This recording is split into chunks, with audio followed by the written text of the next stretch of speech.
मैं अपने कमरे में किताबों में सिर दिए पूरी तरह से व्यस्त थी। मेरे एग्जाम सिर पर थे। मैं घर पर ही रहकर अपने इम्तिहान की तैयारी कर रही थी। मैंने बहुत मेहनत और लगन से अपनी पढ़ाई की थी। मैं चाहती थी कि मैं अच्छे नंबरों से पास हो जाऊं। भैया का फोन आया तो सोनिया ने कमरे से मुंह निकाल कर मुझे जानकारी दी और फिर दोबारा जोर से बाहर की तरफ चली गई। भैया का नाम सुनते ही मैंने भी किताबें बिस्तर पर उछाल दी और सरपट दौड़ पड़ी। मैं तेजी से सीढ़ियां उतरकर नीचे पहुंची तो देखा सोनिया तो फोन से चिपकी पड़ी थी। उसने बाकायदा हाथ में एक लंबी लिस्ट पकड़ रखी थी और उस पर लिखी एक एक चीज का नाम भैया को बता रही थी, जबकि माँ अफसोस भरी नजरों से उसे घूर रही थी। मैंने उसके हाथ से फोन लेना चाहा। बस करो अब, मुझे भी बात कर लेने दो। तो उसने फौरन ही फोन एक तरफ कर लिया। तुमसे सब्र नहीं होता, पहले मेरी बात पूरी हो जाने दो। वो उंगली उठाकर बोली और फोन लेकर सोफे पर जा बैठी। मैं शांति से माँ की तरफ देखने लगी। वो खुद बेचारी परेशान बैठी थी। मुझसे अब सब्र नहीं हो रहा था। मैं अपने मन में वो सब चीजें गिनने लगी जो मुझे भैया से मंगवानी थी। कहीं ऐसा ना हो कि मैं कुछ भूल जाऊं। सोनिया खूब खिलखिलाकर अपनी चीजें बता रही थी। उसकी खुशी का कोई ठिकाना नहीं था। मैं भी खुशी खुशी भैया को अपनी जरूरत की चीजें बताने लगी। मेरा नाम रचना है। मेरा रिश्ता एक गरीब घराने से था। पिताजी की मामूली सी नौकरी थी और उनकी तनख्वाह में घर का गुजारा मुश्किल से होता था। हम 3 बहन भाई थे। भैया सबसे बड़ा था। दूसरे नंबर पर सोनिया थी, जबकि मैं सबसे छोटी थी। मेरे माँ बाप साधारण और शरीफ लोग थे। ना तो पिताजी में कोई घमंड था और ना ही मेरी माँ की बड़ी बड़ी ख्वाहिशें थी। पिताजी जो भी पैसे कमाते माँ उन्हें बहुत ही संभाल कर खर्च करती थी। वैसे भी पापा की तनख्वाह इतनी थी ही नहीं कि फिजूल खर्ची की जाती। माँ फिजूल खर्ची की आदी भी नहीं थी। वो खुद एक गरीब घराने से शादी करके आई थी, इसलिए अच्छी तरह जानती थी कि पति की कमाई को कैसे खर्च करना है। पिता और माँ के और भी भाई बहन थे, जिनमें से कुछ रिश्तेदार हमारी तरह गरीब भी थे, मगर कुछ रिश्तेदार अच्छे पदों पर काम करते थे। अमीर रिश्तेदार हमसे मिलना पसंद नहीं करते थे, जबकि बाकी सबका हमारे घर आना जाना लगा रहता था। पिताजी और माँ अपनी हैसियत के मुताबिक उनकी खातिरदारी जरूर करते थे। मैं और सोनिया भी अपने माँ बाप की तरह साधारण मिजाज की थीं। हमें रंग बिरंगी चीजों का ज्यादा शौक नहीं था। हमारे माँ बाप जो भी कपड़े हमें लाकर देते हम चुपचाप पहन लेते। मगर भैया हमसे थोड़ा अलग था। उसे शुरू से ही अमीर बनने का बहुत शौक था। जब वो अपने अमीर रिश्तेदारों के हमउम्र बच्चों के पास महंगी गाड़ियां, खिलौने वगैरह देखता तो उसका दिल करता कि उसके माँ बाप भी उसे ऐसी चीजें ला कर दें। वो अक्सर पिताजी से फरमाइश कर देता, मगर पिताजी के बस में कहाँ था कि वो इतनी महंगी चीजें खरीदें। पिताजी तो घर की जरूरत की चीज ही लाया करते थे। भैया की फरमाइश पर माँ बाप के साथ साथ हम बहनों का दिल भी कट कर रह जाता था। हमारी बहुत ख्वाहिश थी कि हम अपने भैया की सारी फरमाइशें पूरी करें। वो बेशक मुझसे बड़ा था, मगर मैं भी उसे वैसे ही मानती थी जैसे माँ और सोनिया मानती थी। हम बहन भाइयों में आपस में बहुत प्यार था। आम बच्चों की तरह हमारे बीच कभी लड़ाई झगड़ा नहीं होता था, क्योंकि हमारे माँ बाप में आपस में खूब बनती थी। मैंने अपने माँ बाप को कभी भी लड़ाई या बहस करते नहीं देखा था। पिताजी जो भी फैसला लेते थे, माँ उसे बिना किसी बहस के मान जाती थी। इसीलिए हम बहन भाइयों ने भी कभी आपस में बहस नहीं की। हम एक दूसरे की राय और पसंद नापसंद का ख्याल रखते और इज्जत और प्यार से एक दूसरे से बात करते थे। मैंने अभी मैट्रिक का इम्तिहान ही पास किया था कि एक भयानक हादसे ने हमारी जिंदगियों पर बहुत बुरा असर डाला। दरअसल पिताजी बाजार जाते हुए एक एक्सीडेंट का शिकार हो गए और फिर तो वे बिल्कुल चारपाई से लगकर रह गए। मेरे पापा को बहुत ज्यादा चोट आई थी। उन्हें तुरंत अस्पताल पहुंचाया गया था, मगर उनका बहुत सारा खून बह चुका था।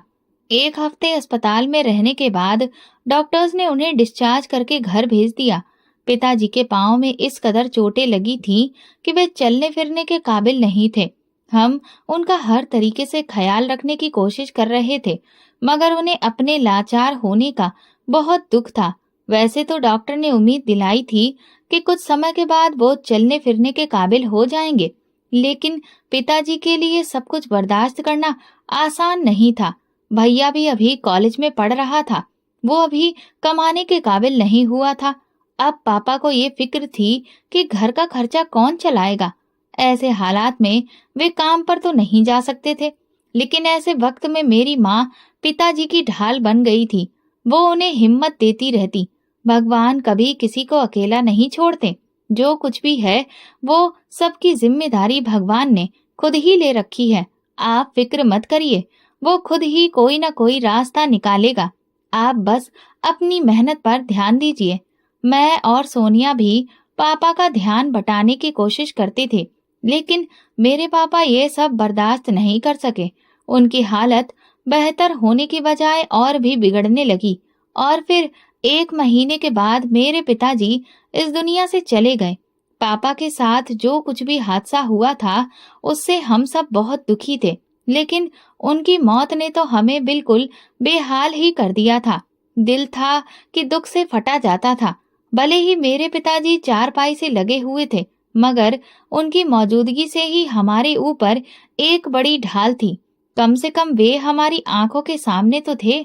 पिताजी की खाली चारपाई को देखकर दिल खून के आंसू रोता था, मगर अब सब्र कर लेना ही इस दुख की घड़ी में सबसे आसान रास्ता था। हम सब एक दूसरे को हिम्मत देने में लगे रहते। पिताजी की मौत ने हम बहन भाइयों को एक दूसरे के और भी ज्यादा करीब कर दिया था। अब उनके बाद हम सबकी उम्मीदों का एकमात्र सहारा हमारा भाई था।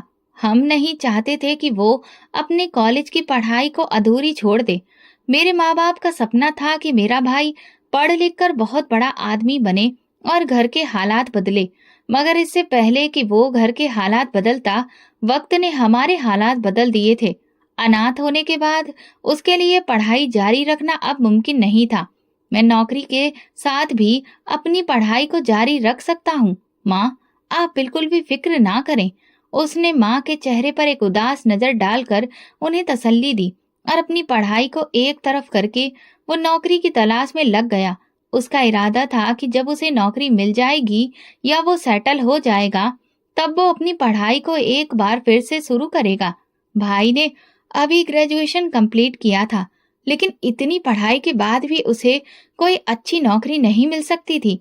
इसलिए भैया ने अपने दोस्त की मदद से मार्केट में एक छोटा सा ठेला लगा लिया, जिस पर वो लड़कियों के सजने संवरने की चीजें बेचता, जैसे इयररिंग्स, बालों की क्लिप्स वगैरह।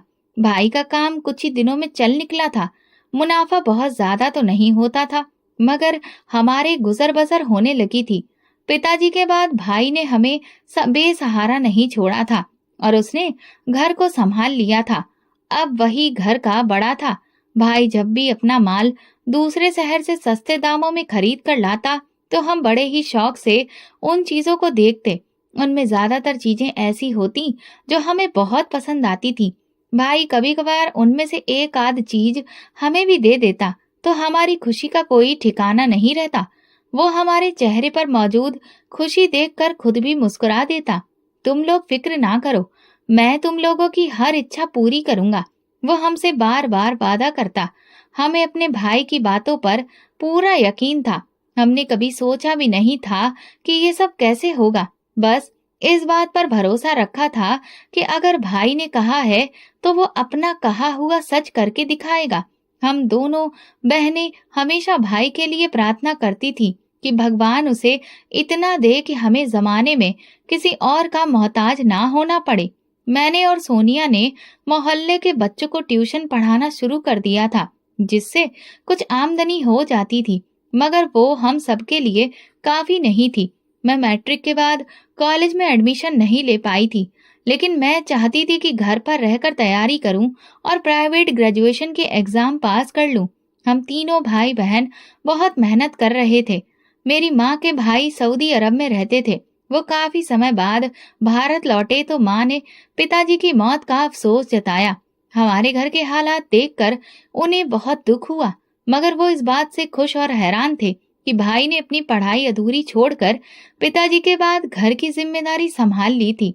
बहुत कम नौजवान ऐसे होते हैं जो अपने बड़ों के बाद घर का जिम्मा संभालते हैं। अमित में वो जिम्मेदारी मौजूद थी।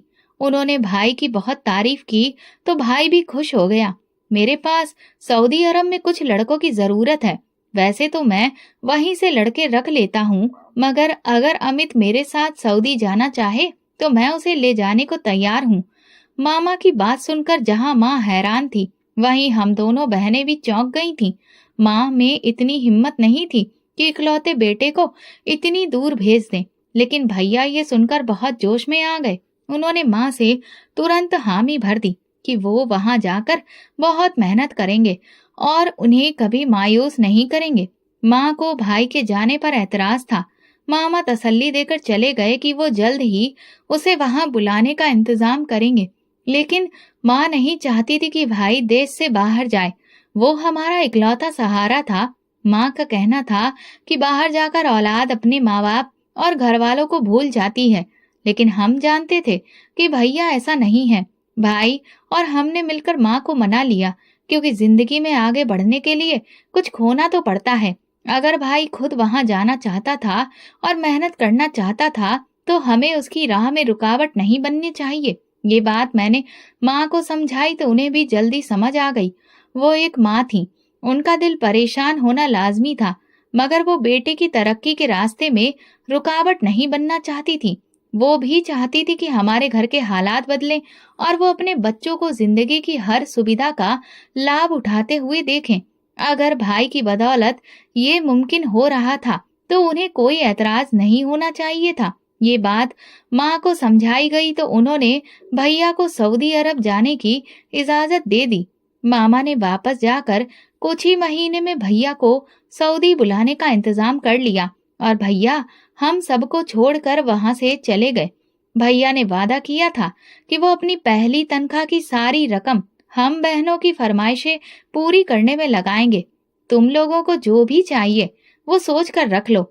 जैसे ही मुझे सैलरी मिलेगी मैं तुम लोगों के लिए यहाँ से ढेर सारी चीजें भेजूंगा। मैं और सोनिया तो ये सुनकर खुशी से उछलने लगी थी। माँ ने हमें बहुत समझाया कि अगर भाई की कमाई शुरू हो रही है तो फिजूल खर्ची में उड़ाने की बजाय अपनी शादी के लिए पैसे जमा करके रखो। मगर हमारी भी कुछ इच्छाएं थीं जो हमेशा से हमने दबा रखी थी, इसलिए हमने वो सब चीजें खरीदनी चाही। मैं और सोनिया ने अपनी लंबी लंबी लिस्ट बनाकर रख ली थी। भैया का फोन आया तो हमने खुशी खुशी उन्हें सारी चीजें बता दी। वादे के मुताबिक कुछ ही समय में हमें हमारे मतलब की चीजें भेज दी गईं। मैं और सोनिया वो चीजें देखकर बहुत खुश थी और उनका इस्तेमाल करने के लिए तड़प रही थी, मगर माँ ने उन्हें कब्जे में रखकर संदूक में डाल दिया और ताला लगाकर रख दिया। जब तुम लोगों की शादी होगी तो ये सारी चीजें दहेज में शामिल करके तुम्हें दे दूंगी। माँ की बात सुनकर मैंने अपना सिर पकड़ लिया था। ना जाने हमारी शादी को अभी कितना समय बाकी था। तब तक तो इन सब की एक्सपायरी डेट भी खत्म हो जाएगी। मैंने माँ को ये बात समझाई, मगर उनकी समझ में नहीं आई। भला इन चीजों की भी कोई एक्सपायरी डेट होती है? ये तो सारी जिंदगी चल सकती हैं। माँ मेरी बेवकूफी पर हैरान थी और मैं सोच रही थी कि माँ मेरी बात समझ ही नहीं रही। कुछ ही समय में हमारे घर के हालात काफी हद तक बदल गए थे। भैया हर महीने लाखों रुपए भेजता और हम खूब मजे करते थे। माँ को ज्यादा फिजूल खर्ची की आदत नहीं थी, मगर फिर भी वो हमारी कोई ख्वाहिश अधूरी नहीं छोड़ती थी। भैया ने माँ से खास तौर पर कह रखा था कि आपको उनकी इच्छाओं को दबाने की जरूरत नहीं है। हालांकि साथ में माँ काफी पैसे जमा करके भी रख रही थी ताकि जरूरत पड़ने पर वे काम आ सकें। घर तो हमारा अपना था, मगर वो टूटा फूटा था। माँ ने घर की मरम्मत में अच्छा खासा पैसा लगाया और फिर नए सिरे से घर को सजा संवार दिया। हमारे हालात बदले तो अमीर रिश्तेदारों की नजरें भी बदलने लगी। सोनिया के लिए अच्छे घराने से रिश्ता आया था। लड़के वाले माँ की जान पहचान के और अच्छे खाते पीते लोग थे। माँ ने भी भैया के साथ इस बारे में बात करने के बाद सोनिया का रिश्ता पक्का किया और उसकी शादी की तारीख तय कर दी। भैया को सऊदी गए हुए 2 साल हो गए थे। वो सोनिया की शादी में शामिल होने आए तो माँ ने फैसला किया कि अब वो भैया की शादी भी कर देंगी, क्योंकि ना जाने अब वो दोबारा कितने साल के बाद यहाँ पर लौट कर आते। माँ और भैया ने सोनिया की शादी पर भी दिल खोल कर पैसा खर्च किया था। सोनिया की जरूरत का हर सामान दहेज में दिया गया। माँ ने भैया से कहा, मैंने तुम्हारे लिए लड़की पसंद कर रखी है। ये सुनकर भैया के कान खड़े हो गए। उन्होंने कहा, आपने मुझे इस बारे में कोई बात तो नहीं की थी और ना कोई राय मांगी। माँ ने तुरंत कहा, अच्छा, मैं तेरी माँ हूँ या तू मेरी माँ है? भैया ने हैरत से माँ की तरफ देखा। फिर माँ ने कहा, तुम्हारी मामी के भाई की बेटी रेखा तुम्हें कैसी लगती है? मेरी माँ ने पूरे परिवार की सबसे प्यारी लड़की का नाम लिया तो मेरी भी खुशी का ठिकाना नहीं रहा। और ना सिर्फ शक्ल सूरत से बल्कि बातचीत में भी वो बहुत अच्छी थी। भैया 3 महीने के लिए आए थे। सोनिया की शादी को भी 1 हफ्ता गुजर चुका था और भैया के पास अभी काफी वक्त था। माँ ने कहा, तुम कहो तो मैं बात आगे चलाऊं? भैया ने कहा, अगर आपको पसंद है तो फिर मुझे कोई ऐतराज नहीं। भैया ने हामी भरी तो माँ खुशी से उछल पड़ी। अगर मेरी माँ इधर से जल्दबाजी कर रही थी तो लड़की वालों की तरफ से भी ऐसा ही था। ये देखकर मैं और भैया हैरान रह गए। माँ ना सिर्फ रिश्ते की बात कर चुकी थी बल्कि दोनों तरफ से हाँ होने के बाद शादी की तारीख भी तय कर दी गई थी और बहुत जल्दी भैया की चांद जैसी खूबसूरत दुल्हन विदा होकर हमारे घर आ गई। माँ ने जैसे सोनिया की शादी में कोई कमी नहीं रखी थी, वैसे ही भैया की शादी में भी किसी भी तरह की कोई कमी नहीं रही और अपनी बहू को एक से एक बढ़कर खूबसूरत कपड़े और जेवर दिए। भैया की शादी हमने 1 महीने में ही कर दी थी, इसलिए हम शादी से पहले भाभी को ज्यादा अच्छी तरह से जान नहीं पाए थे। भैया अपनी शादी के 1 महीने बाद वापस सऊदी अरब चले गए, क्योंकि वो अब अगले 6-7 महीने के बाद वापस लौटना चाहते थे। भैया की गैर मौजूदगी में माँ ने भाभी का हर तरह से ख्याल रखने की कोशिश की ताकि वो अपने घर से यहाँ आने की कमी महसूस ना करें, मगर भाभी का व्यवहार शुरू से ही माँ के साथ कुछ ठीक नहीं था।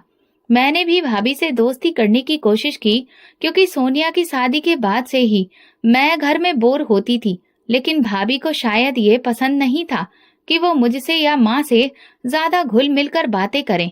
वो अपने आप में ही सिमटी रहती और जरूरत से ज्यादा बात करना पसंद नहीं करती थी। अगर माँ उनसे कोई बात पूछती तो वो बस हाँ या हूँ में ही जवाब देती थी। उन्होंने किचन का भी कोई काम नहीं संभाला था। वो ज्यादातर अपने कमरे में ही बैठी रहती और कमरे से बाहर नहीं निकलती। अगर हम उनके कमरे में जाकर बैठ जाते तब भी वो चुपचाप बैठी रहती या अपने फोन में लग जाती। उनके व्यवहार से साफ जाहिर था कि वो हमसे किसी भी तरह से कोई दोस्ती तो दूर बातचीत भी नहीं करना चाहती। उनके व्यवहार को देखकर धीरे धीरे मैं भी पीछे हट गई, लेकिन माँ तो उनकी सास थी, वो कैसे उन्हें अपने आप से इस तरह से मगन रहने देती। माँ ने उन्हें घर के कुछ कामों के बारे में बताया और उनकी जिम्मेदारी लगवाई कि आज से ये काम उन्हें संभालने होंगे। वैसे तो किचन का ज्यादातर काम माँ और मैं ही निपटाते थे। माँ ने उन्हें भी छोटे मोटे कामों की ड्यूटी दे दी, लेकिन उन्होंने अपनी ड्यूटी ठीक से नहीं निभाई, बल्कि भैया को माँ की शिकायत लगा दी कि माँ ने उन पर पूरे घर का काम डाल दिया है। भैया ने माँ से फोन पर कहा कि उसे अभी काम करना नहीं आता, वो धीरे धीरे सीख जाएगी, इसलिए आप अभी उसे कोई भी काम करने के लिए ना कहें। माँ भैया की बात सुनकर हैरान थी। माँ ने तो उन्हें ऐसे काम बताए थे जो हर लड़की को करने आते हैं, जैसे बर्तन धोना और किचन को साफ करना, मगर उसने ना जाने भैया को क्या शिकायत लगाई। माँ ने उसे किसी भी तरह का कोई भी काम करने के लिए अब बिल्कुल कहना ही छोड़ दिया था। अगर वो कोई काम नहीं करती थी तो हम दोनों मिलकर कर लेते थे। माँ ने मुझे तसल्ली दी तो मैंने उनसे यही कहा कि मुझे कोई खास इतना फर्क नहीं पड़ता, क्योंकि मैं तो पहले भी काम करती थी और अब भी कर लूंगी, तो फिर मेरे लिए इसमें कोई मुश्किल नहीं है। हमारा नीचे वाला पोर्शन अब पूरा बन चुका था। माँ चाहती थी कि अब वो ऊपर वाले पोर्शन की भी अच्छे से मरम्मत करवा ले, ताकि आने वाले समय में भाई और भाभी को ऊपर शिफ्ट किया जा सके, क्योंकि माँ ने उनके तेवर देख लिए थे। वो घुल मिलकर रहने वालों में से नहीं थी। इसीलिए जब भाई पैसे भेजता तो माँ ऊपर के पोर्शन की मरम्मत में थोड़ा थोड़ा काम करवा लेती और सारे पैसे वहीं खर्च हो जाते। भाभी को ये बात बिल्कुल भी पसंद नहीं थी। उन्हें लगता था कि भाई की माँ उनके पति की कमाई यूं ही लुटा रही है। उन्होंने भैया से शिकायत की कि आपकी माँ मुझे खर्चे के लिए 1 रुपया भी नहीं देती और सारा पैसा अपनी बेटियों और फिजूल खर्ची पर उड़ा देती हैं। हालांकि माँ बिल्कुल भी फिजूल खर्च नहीं करती थी। वो तो घर की जरूरतों की मरम्मत करवा रही थी। इन्हीं पैसों से उन्होंने सोनिया और भाई की शादी भी करवाई थी। अब जब 2 बड़ी जिम्मेदारियों से वो मुक्त हो चुकी थी, तो उन्होंने ऊपर वाला पोर्शन बनवाने का सोचा। लेकिन मुझे भाभी के व्यवहार से ज्यादा भैया के व्यवहार पर हैरानी हुई। वो इतने कान के कच्चे कैसे हो सकते थे? अब वो माँ की बातों से ज्यादा अपनी पत्नी की बातों पर भरोसा करने लगे थे। इसके बाद भैया ने अपनी पत्नी को ही पैसे भेजने शुरू कर दिए। माँ को इस बात पर भी कोई ऐतराज नहीं हुआ। हालांकि अब उन्हें भेजे जाने पहले पैसों में काफी कमी आ गई थी। भैया अब ज्यादातर पैसे अपनी पत्नी को ही देने लगे। फिर भी माँ खुश थी कि चलो कोई बात नहीं, इतने कम पैसों में भी हम माँ बेटी का गुजारा ठीक से कर लेते हैं। बल्कि माँ ऊपर वाले पोर्शन में भी थोड़ा थोड़ा पैसा लगाती रहती थी। जब भैया 6-7 महीने के बाद लौट कर आए, तो वो बस अपनी पत्नी के ही होकर रह गए। या तो वो अपने कमरे में घुसे रहते या फिर अपनी पत्नी को घुमाने ले जाते। माँ हैरान थी कि उनके बेटे का व्यवहार इतनी जल्दी कैसे बदल गया। वो तो माँ और बहनों पर जान न्यौछावर करने वाला लड़का था, मगर अब वो ऐसा बदल गया था कि पूरे दिन हमारे कमरे में झांकने तक नहीं आया। वो अक्सर रात का खाना भी बाहर खाने जाता। भैया ने एक बार भी कभी हमसे साथ चलने को नहीं कहा। हमारा भाई ऐसा तो नहीं था, हम उसे अच्छी तरह जानते थे। ये सब उसकी पत्नी का असर था, क्योंकि वो भाई के साथ अकेले घूमना चाहती थी। वैसे भी माँ का मानना था कि पति पत्नी को साथ में अच्छा वक्त गुजारने का मौका देना चाहिए। और वैसे भी भैया इतने समय के बाद सऊदी अरब से आए थे, समय बिताना भी जरूरी था। इस बात पर बुरा नहीं मानना चाहिए। मेरी माँ समझदार थी, वो सारी बातें समझती थी। मेरे दिल में भाई के खिलाफ काफी शिकायतें भर गई थी, लेकिन माँ मुझे समझाती और मैं समझ जाती। मेरा व्यवहार भैया और भाभी के साथ बिल्कुल ठीक रहता। एक दिन भैया ने माँ से कहा, आप सारा पैसा फिजूल कामों में लगा देती हैं। जब हम नीचे वाले पोर्शन में आराम से रह रहे हैं, तो ऊपर वाले पोर्शन को ठीक करवाने की क्या जरूरत है? रचना को तो वैसे भी शादी करके दूसरे घर चले जाना है और हम 3 लोगों के लिए एक पोर्शन काफी है। मैं अब रेखा को ही पैसे भेजूंगा, वही घर का खर्चा उठाएगी। आज मेरी नौकरी है, अगर नौकरी कल को चली जाए तो हमारे पास इतना पैसा होना चाहिए कि मैं वापस आकर कोई छोटा मोटा कारोबार शुरू कर सकूं। भाई की बात सुनकर माँ के साथ साथ मैं भी हैरान थी। भाई अच्छी तरह जानते थे कि माँ फिजूल खर्च नहीं करती। अगर ऊपर वाले पोर्शन में वो पैसे लगा रही थी, तो उसका मकसद था कि जब तक हम उसे खुद इस्तेमाल ना करें, उसे किराए पर चढ़ाकर कुछ अतिरिक्त कमाई हो सके। मगर भाई कोई भी बात सुनने को तैयार ही नहीं थे। वो माँ को बातें सुनाकर चलते बने। उनकी आंखों में आंसू आ गए। भैया 3 महीने भारत में रहने के बाद वापस चले गए, लेकिन इस बार उनके जाने के बाद बहुत बदलाव आया। अब उनका व्यवहार भी हमारे प्रति बदल चुका था। वैसे भी उनकी पत्नी अब हमारे सिर पर चढ़कर नाचने लगी थी। भैया अब माँ के बजाय भाभी को पैसे भेजते और वो माँ को एक एक पैसे का हिसाब करके देती। घर का खर्चा भी खुद ही चलाती थी। वो अपनी बहनों को लेकर बाजार जाती और महीने का थोड़ा बहुत सामान ले आती और माँ को साफ बता देती कि इतने सामान में ही गुजारा करना है, क्योंकि बाकी के पैसे मैंने जमा कर दिए हैं ताकि भविष्य में काम आ सके। लेकिन वो पैसे जमा नहीं करती थी, बल्कि अपने घर वालों पर खर्च करती थी।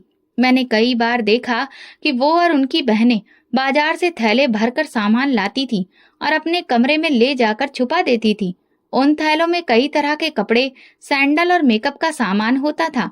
भाभी की बहन की शादी थी और उस पर उन्होंने दिल खोल कर खर्च किया। दहेज का बहुत सा सामान भी उन्होंने खुद ही खरीद कर दिया। हमें ये बात नहीं बताई गई, लेकिन किसी न किसी तरह हमें ये सब पता चल गया।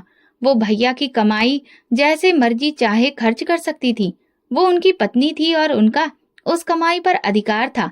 मगर हम माँ बेटी का भी भाई की कमाई पर कुछ अधिकार तो बनता था ना। अब हमारे लिए रोटी के लाले पड़ने की नौबत आ गई थी। भाभी ने अपनी बहन की शादी पर इस कदर पैसा खर्च किया कि घर का कोई भी सामान नहीं भरवाया था। घर में अब पकाने को कुछ भी नहीं था। वो सुबह सवेरे अपनी बहनों के साथ निकल जाती और फिर रात को ही लौटती। हम दोनों माँ बेटी के लिए खाने को कुछ भी नहीं होता। माँ ने साफ कहा कि घर में सारा राशन खत्म हो गया है, इसलिए बेहतर होगा कि तुम राशन भरवा दो।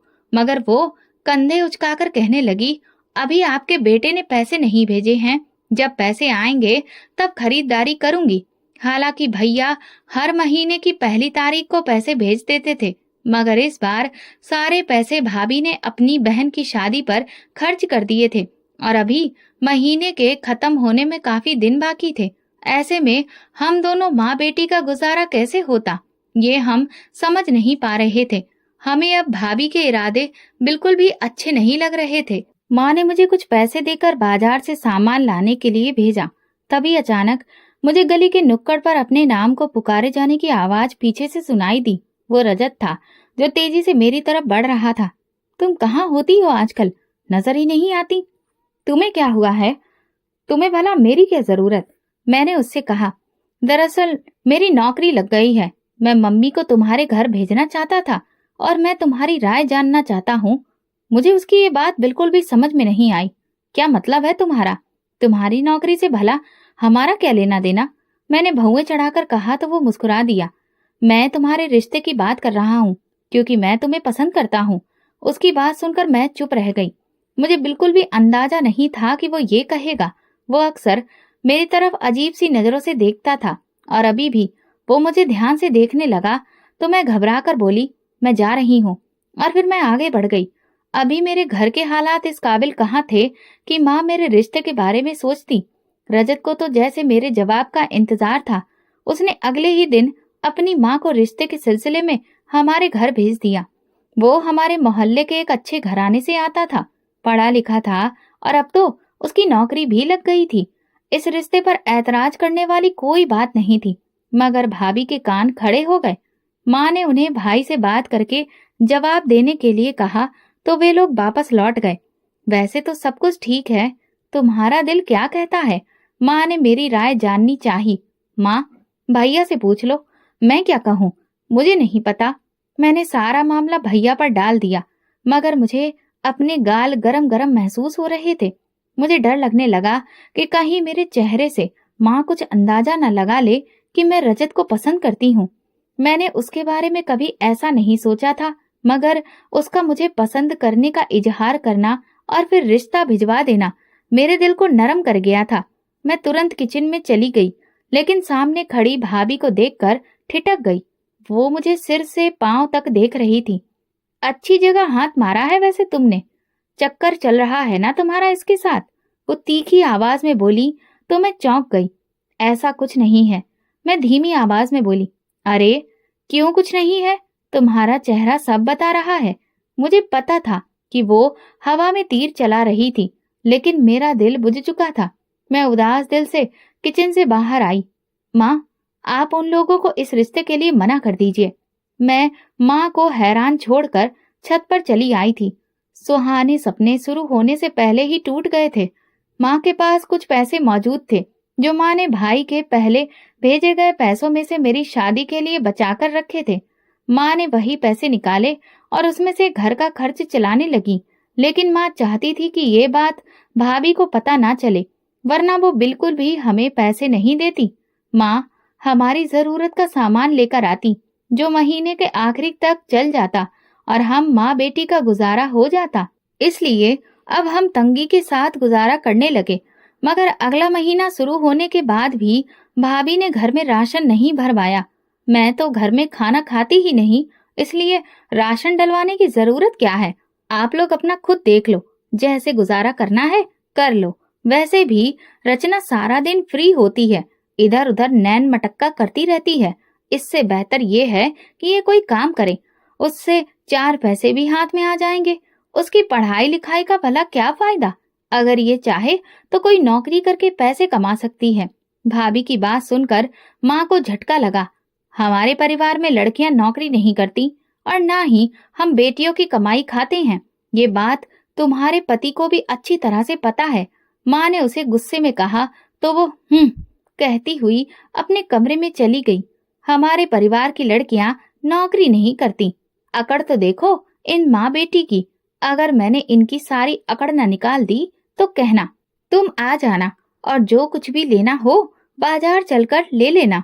मैं कपड़े धो रही थी। जब पानी की मोटर चलाने भाभी के कमरे के पास गई तो मुझे भाभी की आवाज साफ सुनाई दी। वो शायद अपनी किसी बहन से फोन पर बात कर रही थी। उनकी बात सुनकर मुझे बहुत दुख हुआ। ना जाने उन्हें हम माँ बेटी से क्या दुश्मनी थी। हालांकि माँ और मैंने आज तक उनसे कुछ भी नहीं कहा था। वो अपनी मर्जी से जिंदगी गुजारती आई थी। सारा पैसा भी उनके हाथ में था और ना ही उन्हें घर का कोई काम करना पड़ता था। फिर भी उन्हें हम लोग बिल्कुल भी बर्दाश्त नहीं थे। मैंने माँ को ये बात नहीं बताई क्योंकि उन्हें भी ये सब सुनकर दुख पहुंचेगा। घर में राशन बिल्कुल खत्म हो गया था और अब माँ के पास इतने पैसे नहीं थे कि कोई और सामान खरीद सके। भाभी अपना लाया हुआ सामान तो अपने कमरे में रखती या फिर किचन की अलमारी में रखकर ताला लगा देती। माँ कई बार कह चुकी थी कि घर में राशन भरवा दो, लेकिन उनके कानों पर जूं तक नहीं रेंग रही थी। वो बहुत ही ढीठ किस्म की इंसान थी जिन्हें हमें परेशान करने में ना जाने क्या मजा आता था। तुम राशन क्यों नहीं भरवा पा रही? आखिरकार माँ का सब्र जवाब दे गया। पैसे खत्म हो गए हैं। पैसे आएंगे तो भरवा दूंगी। ऐसे कैसे मुमकिन है कि पैसे खत्म हो गए हैं? वो महीने के लाखों रुपए भिजवाता है और घर का खर्च इतना तो नहीं है कि राशन भी ना आ पाए कि सारे पैसे ही खत्म हो जाएं। आपने भी तो इतने समय से अपने बेटे की कमाई लुटाई है या उसमें से कुछ बचाकर भी रखा है, तो उसी से मंगवा लो ना सारा सामान। उसे लगता था कि माँ के पास बहुत पैसे हैं, जबकि माँ सारा पैसा घर का सामान लाने में खर्च कर चुकी थी। तुम किस कदर घटिया सोच की इंसान हो। हम दोनों माँ बेटी भूखी रह रही हैं और तुम्हें अभी भी ये लगता है कि मेरे पास पैसे मौजूद हैं। भगवान तुम्हें कभी माफ नहीं करेगा। माँ ने उसे बद्दुआ दी तो वो आपे से बाहर हो गई। आप होती कौन है मुझे इस तरह से बद्दुआ देने वाली? अगर बद्दुआ देनी है तो अपनी बेटी को दो। तुम्हारी बेटी को भगवान कभी खुश नहीं रखेगा। वो साफ साफ बदतमीजी पर उतर आई थी। मैं माँ को चुप करवाने लगी कि एक बदतमीज के मुंह लगने का क्या फायदा था। तुम माँ बेटियां मेरे पति को लूट लूट कर खा गई हो। निकल जाओ अभी के अभी मेरे घर से। ये घर मेरे पति की कमाई से ही बना है। भाभी न जाने अपने पति की कमाई को क्या समझ रही थी। हालांकि ये घर पिताजी के पैसों का बना था। तब टूटा फूटा जरूर था, मगर उसकी मरम्मत भाई के पैसों से हुई थी। इस घर में मेरे पति का ही अधिकार है। फिर भी उसने माँ और मुझे धक्के देने शुरू कर दिए। मैं हैरान परेशान थी। ये सब इतना अचानक हुआ कि मुझे तो समझ में ही नहीं आ रहा था। मैंने माँ को बचाने की कोशिश की। निकलो मेरे घर से अभी के अभी। वो हमें घसीटती हुई दरवाजे तक ले गई, जबकि हम अपने आप को बचाने की कोशिश कर रहे थे। मोहल्ले वालों को ये सब तमाशा दिखाने का क्या फायदा था? मैं क्यों निकलूं? ये मेरे बेटे का घर है, मेरे पति का घर है। निकलना होगा तो तुम ही निकलो। मगर भाभी की ताकत हम दोनों माँ बेटी से ज्यादा थी और वो हमें धक्के मारने लगी। तो मैंने माँ का हाथ पकड़ा। चलिए माँ यहाँ से। इन्होंने हमें इतना बेइज्जत कर दिया है, इसके बावजूद भी अगर हम इसी दरवाजे पर पड़े रहेंगे तो हमसे बड़ा बेशरम और बेगैरत कोई नहीं होगा। अब एक पल भी हम इधर नहीं रुकेंगे। हाँ हाँ, सारी इज्जत तो तुम ही लोगों में है ना। वो बोली। अगर इतनी ही इज्जत वाली तुम माँ बेटी होती तो कब का यहाँ से चली जाती। क्या तुम लोगों ने मेरा व्यवहार नहीं देखा था? मैंने तो पहले दिन से ही तुम्हें मुंह तक नहीं लगाया था। फिर भी तुम दोनों इतनी ढीठ थी कि यहीं की यहीं पड़ी रही। लेकिन अब और नहीं, अभी के अभी निकल जाओ। मैं दरवाजा खोलकर बाहर निकल गई और वो मेरे पीछे आ गई। मेरे पैरों में चप्पल तक नहीं थी। उसने तुरंत झटके से दरवाजा बंद कर लिया कि कहीं हम माँ बेटी वापस ना आ जाएं। शाम का अंधेरा फैलने ही वाला था। हम घर से तो निकल आए थे, मगर अब जाएं कहाँ? सोनिया का घर दूसरे शहर में था और वैसे भी ऐसे हाल में बेटी के ससुराल जाकर और ज्यादा बेइज्जत होने का कोई फायदा नहीं था। हम कई सालों से यही रह रहे थे। मोहल्ले की सभी लोग हमें अच्छे से जानते थे। माँ ने मेरा हाथ पकड़ा और मुझे लेकर आगे बढ़ी। चलो सुनीता के घर चलते हैं। माँ ने अपनी सहेली का नाम लिया, जिनका घर गली के कोने पर था।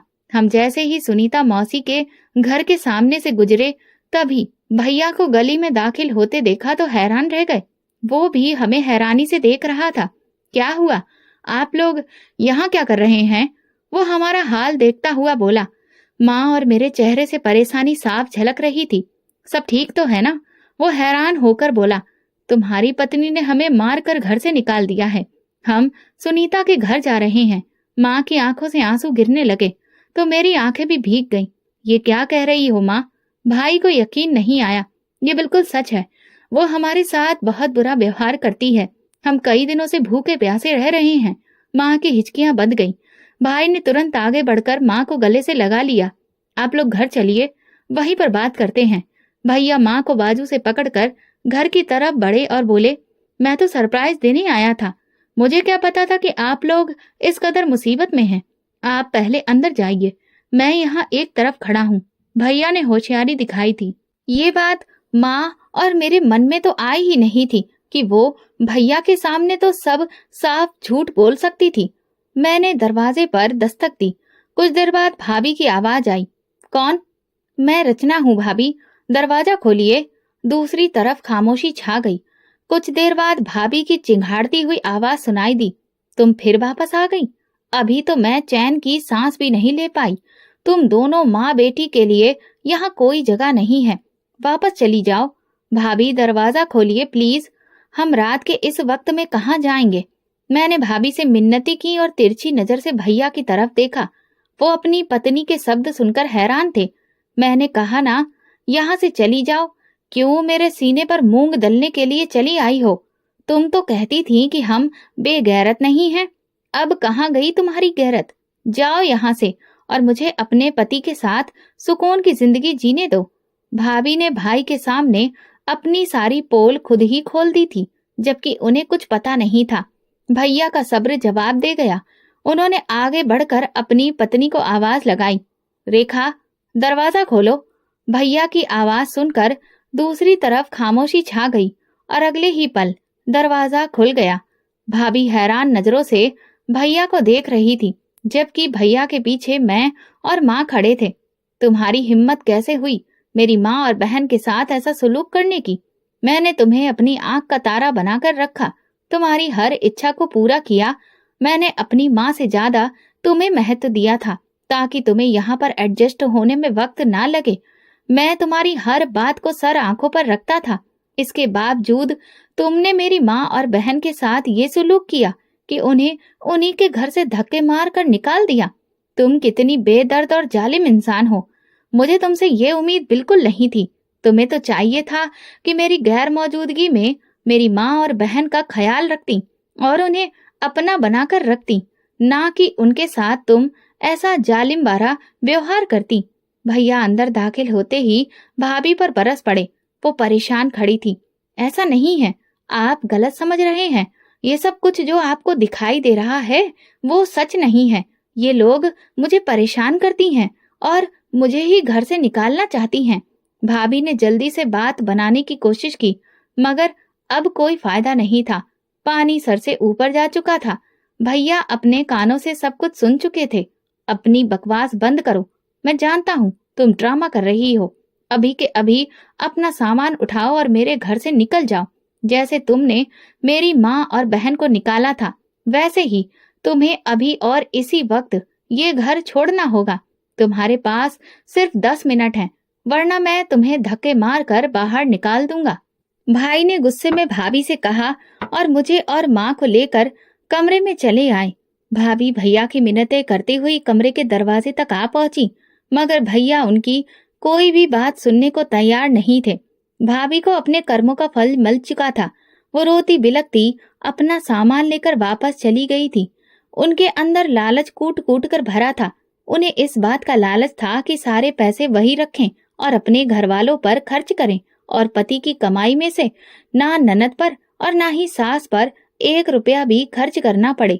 भाई ने माँ के पैर पकड़ लिए थे। मुझे माफ कर दो माँ, मुझे बिल्कुल भी अंदाजा नहीं था कि वो आप लोगों के साथ ऐसा व्यवहार करती होगी।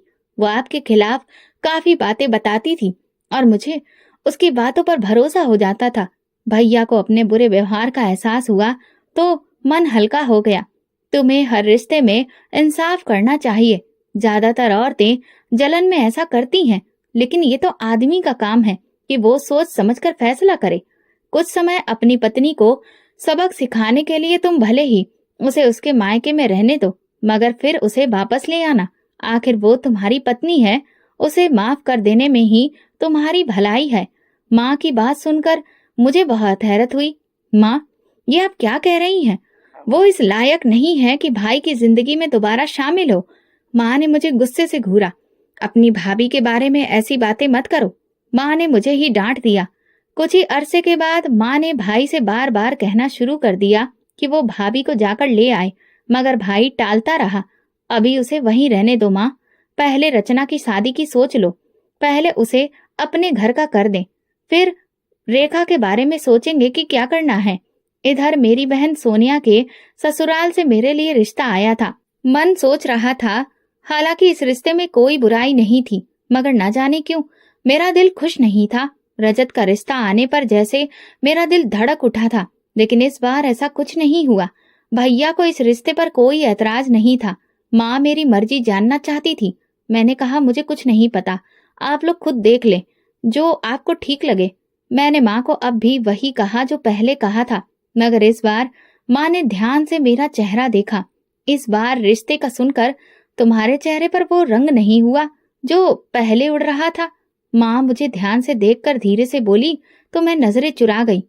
माँ, तब बात और थी और अब वक्त और है। मैं वक्त को कसूरवार ठहराकर खुद को इससे आजाद रख रही थी। आज शाम को रिश्ते वाले आ रहे हैं।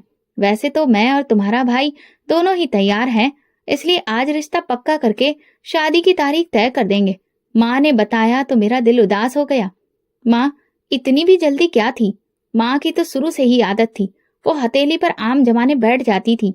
मैं बिना मन के शाम की तैयारी करने लगी थी। शाम को आए हुए मेहमानों को देखकर मैं हैरान रह गई। ये तो रजत के घर वाले थे।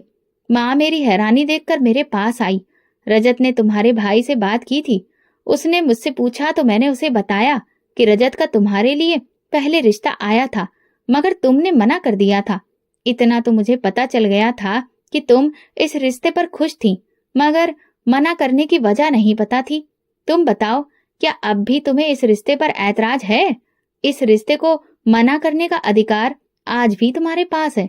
माँ ने मुझे सर उठाकर अधिकार दे दिया था, मगर मैं भला क्यों इनकार करती, जबकि मेरा दिल उछल उछल कर रजत के साथ जीवन साथी बनने का सपना देख रहा था। आज मेरी मेहंदी की रस्म थी। मैं हल्का सा मेकअप करके शर्माकर बैठी थी। तभी मुझे सामने से भाभी आती दिखाई दी। मैं हैरानी से उन्हें देखने लगी। मुझे माफ कर दो रचना, मैं माँ और तुम्हारे भाई से पहले ही माफी मांग चुकी हूँ। मैं अपने व्यवहार पर बहुत शर्मिंदा हूँ। दरअसल मुझे एकदम से इतनी इज्जत और पैसा मिल गया कि मुझे हजम ही नहीं हुआ और मैं अपनी औकात से बाहर निकल गई। तुम्हारा भाई मेरा बहुत ख्याल रखता था, मेरी हर बात मानता था। मैंने उसकी नरम दिली का नाजायज फायदा उठाना शुरू कर दिया। मैं जानती हूँ कि अपनी हरकतों से मैंने तुम्हारा और माँ जी का बहुत दिल दुखाया है। जब मैं वापस मायके गई तब मुझे अच्छी तरह से ये एहसास हो गया कि जिन बहनों पर मैं इतना पैसा लुटाती थी, अब वही मुझे बर्दाश्त नहीं कर पा रही थी। वे सब अपनी जिंदगी में व्यस्त थी। किसी को भी मेरे हाल से कोई मतलब नहीं था। मेरे माँ बाप भी मुझे ही कसूरवार ठहरा रहे थे। फिर मुझे एहसास हो गया कि अब मेरी इज्जत और जगह सिर्फ अपने पति के घर में है, जबकि मेरी भाभियां तो मुझे एक दिन भी सहन करने को तैयार नहीं थी। पहले ही मेरी 3 बहनें बिन ब्याही बैठी हुई हैं, अब एक और जाकर उन पर बोझ बन गई थी। मैंने इतने समय में अपनी औकात पहचान ली है। तुम मुझे एक मौका दो, मैं तुम्हें बदल कर दिखाऊंगी। भाभी की इतनी सारी बातें सुनकर मेरा दिल भी पसीज गया। मैंने उन्हें फिर सच्चे दिल से माफ कर दिया तो वो अपनी आंखों में आंसू भरकर मेरे गले से लग गईं। मैं विदा होकर रजत के घर आ गई थी, मगर अब मैं इस बात पर निश्चिंत थी कि मेरी माँ हंसी खुशी जिंदगी गुजार रही होगी। भाभी की अब इतनी हिम्मत नहीं होती थी कि वे माँ को परेशान करें, क्योंकि भाई भी भाभी की हरकतों से वाकिफ हो चुका था। इसलिए वो माँ का खास ध्यान रखता था। भाई कुछ समय के बाद वापस सऊदी अरब लौट गया। मैं सोनिया की तरह माँ से कटी कटी नहीं रहती थी, बल्कि अक्सर माँ का हाल चाल लेने घर पहुंच जाती थी। मैं ये देखकर खुश थी कि वो अपनी बहू के साथ अब एक अच्छी जिंदगी बिता रही थी।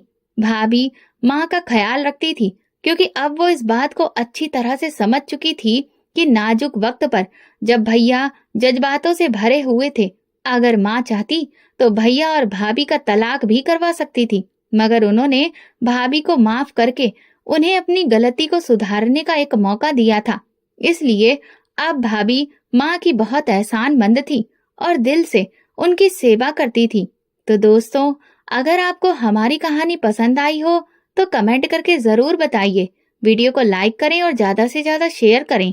अगर आप चैनल पर नए हैं तो सब्सक्राइब जरूर करें और नोटिफिकेशन बेल दबाएं ताकि अगली अपडेट सबसे पहले आपको मिले। धन्यवाद।